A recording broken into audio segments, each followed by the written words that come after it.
Hello everyone, in this video we are going to do a mini project in machine learning based on multi-class text classification. Text classification has a lot of commercial applications, for instance news articles being organized by their topic like sports or politics, etc. So the particular example that we're going to work on today is classifying a complaint we receive into one of the 12 available categories. So let's start. First of all, we'll need to import our dataset. Import pandas as pd. Data frame is equal to pd.read underscore csv and the file name, which is consumer complaints.csv. That's it. Let's now check the first 5 instances of our dataset to understand it better. df.head. Let's now check the number of data instances that we have as well as the number of columns. df.shape. So we have 9999 data instances and we have 18 columns. So as you can see, these are the columns, they are 18, and the total data instances that we have are approximately 10,000. For this project, we only need two columns, consumer complaint and product. So if a user inputs a complaint, we should be able to predict the product category for that complaint. So you can also notice that in the consumer complaint column, we have a lot of instances where there's not a number written. So for these columns, for these instances, we won't be able to predict the product category. So we have to remove these from our data set. Call is equal to product and consumer complaint.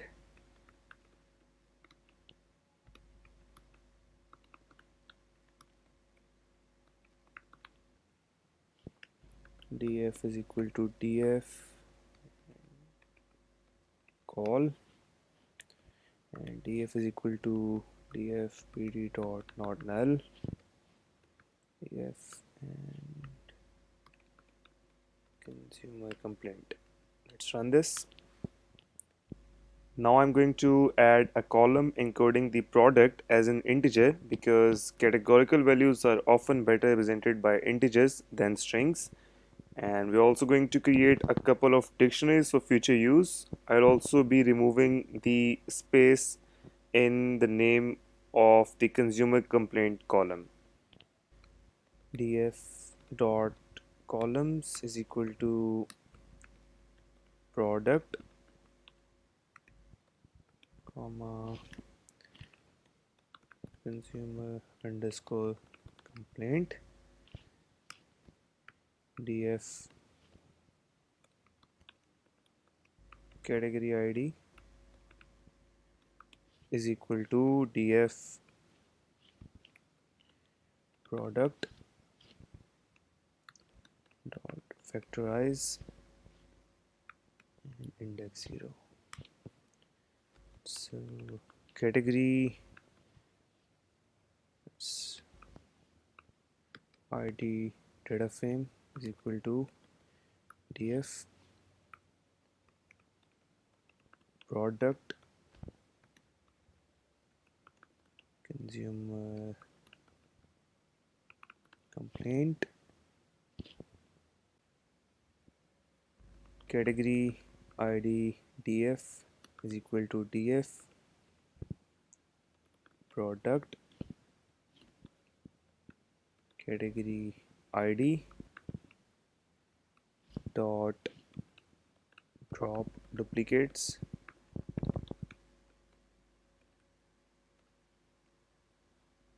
dot sort underscore values by category id. Go, and let's now create the dictionaries. Category to id is equal to dict category underscore id underscore data frame dot values, and id to category is equal to dict category underscore id underscore data frame, and need the category id as well as the product dot values. Let's take a look at the first 5 data instances of our dataset once again. df.head. Right, so now you can see that there are no values in consumer complaint which are empty. There's no NaN value, which is why the numbering over here is 1, 2, and then directly to 7, because number 3 to number 6 included null values for consumer complaint column. The category ID column contains numerical representation for the values of the product column. You can see that the 0 corresponds to credit reporting. Credit reporting occurs over here as well, and it has a category ID of 0. And so on, every value in the product column has now has an integer representation in the category ID column. Let's now check for imbalance in our data set. For that, we'll have to import pyplot, matplotlib dot pyplot as plt, and figure is equal to plt dot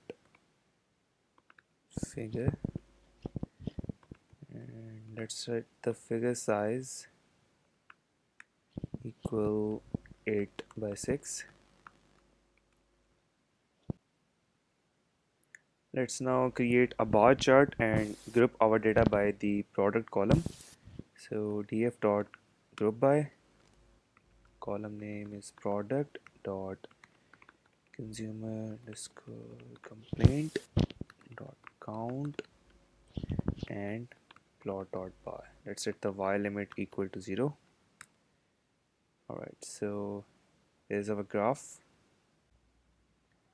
We can see that the number of complaints per product is imbalanced.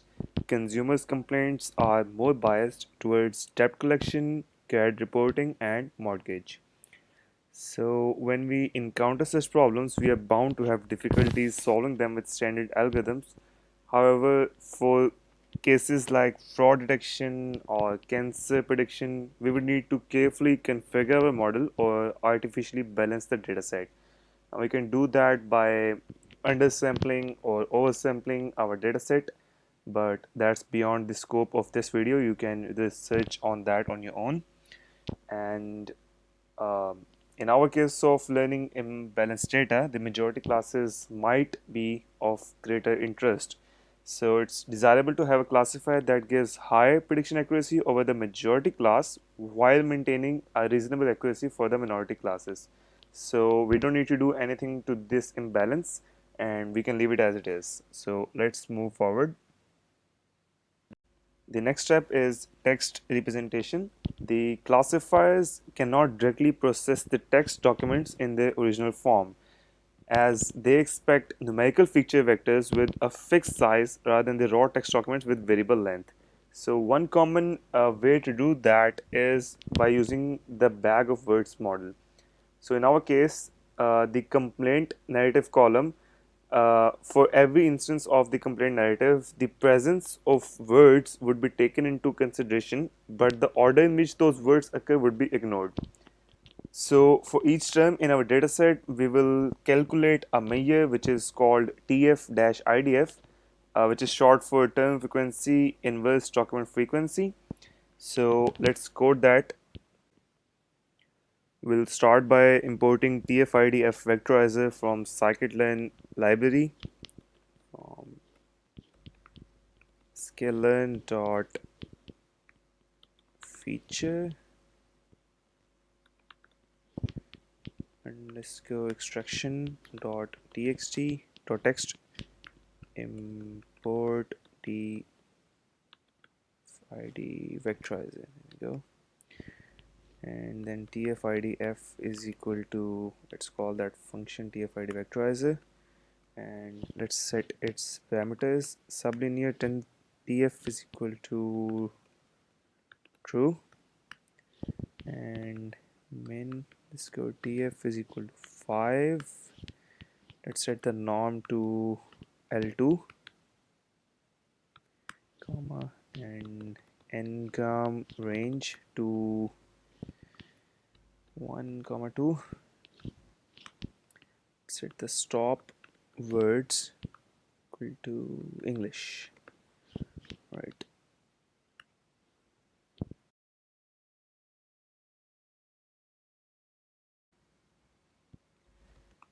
Features is equal to tfid f dot fit transform data frame dot consumer complaint. Let's convert it to an array. So let's set the labels equal to tf dot category id, and let's check the shape. What these number mean is that each of 2114 consumer complaint narratives are represented by 6081 features representing the TFID F score for different unigrams and bigrams. So to train supervised classifiers, we first transformed the consumer complaint into a vector of numbers. We explored vector representations such as TF-IDF weighted vectors, and after having this vector representations of the text, we can train supervised classifiers to train unseen consumer complaints and predict the product category in which they fall. So after all the above data transformations, we now have all the features and the labels. So it's now time to train the classifiers. There are a number of options, that is the algorithms available for this type of problem, but we are only going to explore one, which is the linear support vector machines. Before we go any further, we need to divide our dataset into train and test set. So let's do that. From sklearn dot model selection, import uh, train test split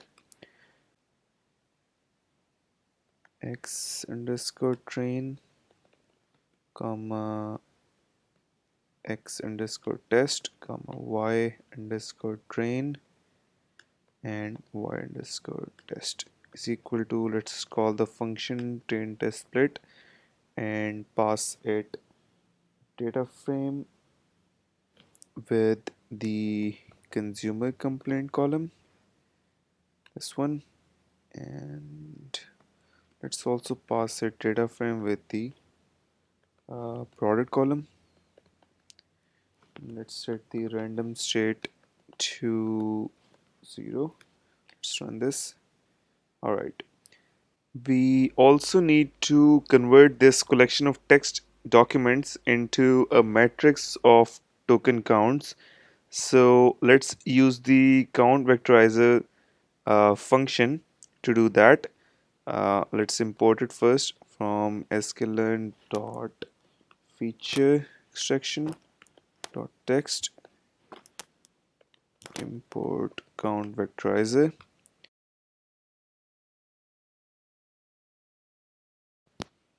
Okay, let's run this. TF-IDF transform is not defined. Right, so we forgot to import that. Let's do it now. From sklearn dot feature extraction, import what's the name, TF-IDF transformer. Okay, what's wrong with this? Right, so we forgot to put tx dot text over here. It's modded now, and let's rerun this. Okay, there we go. Well, let's now declare the linear SVC classifier and fit the training set to that model. Right, so let's import it first from sklearn.svm, import linear SVC, and classifier is equal to linear svc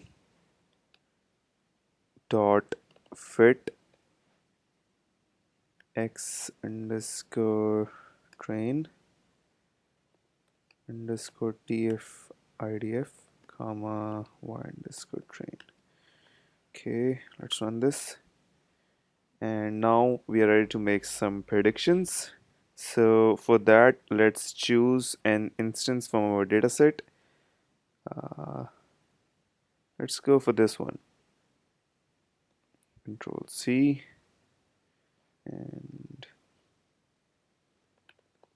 print clf dot predict and count underscore vect dot transform, and this is the instance that we're trying to predict. So let's run this. It says credit reporting, so let's now go back and check if it was in that category. Right, so this was example we took and it does fall in the credit reporting category. Okay, so let's now try to find the mean accuracy that our classifier gives for the whole dataset. Before we do that, we need to find and store the predictions for all our dataset into a single variable. So let's do that. Y underscore prediction is equal to clf dot predict and count vector dot transform, and we'll pass it x underscore test. Okay, so all our predictions for the test set have now been stored in the y underscore uh, pred variable. So let's now import the metrics from scikit-learn library. Import metrics, and we'll now print the metrics dot classification report, and we'll pass it the parameters y underscore test and y underscore predictions, and also pass it the labels, which would be data frame dot product, and we'll pass it the target names, which is data frame and the product column dot unique. No unique instance is found in that. Okay, let's see. Oh, there we go. Okay, so we got a precision, recall, and F1 score of about 80%, which I think is pretty good. So that's about it for this video. And if you have any questions or suggestions, feel free to mention them in the comments section. Thank you for watching this. Have a nice day.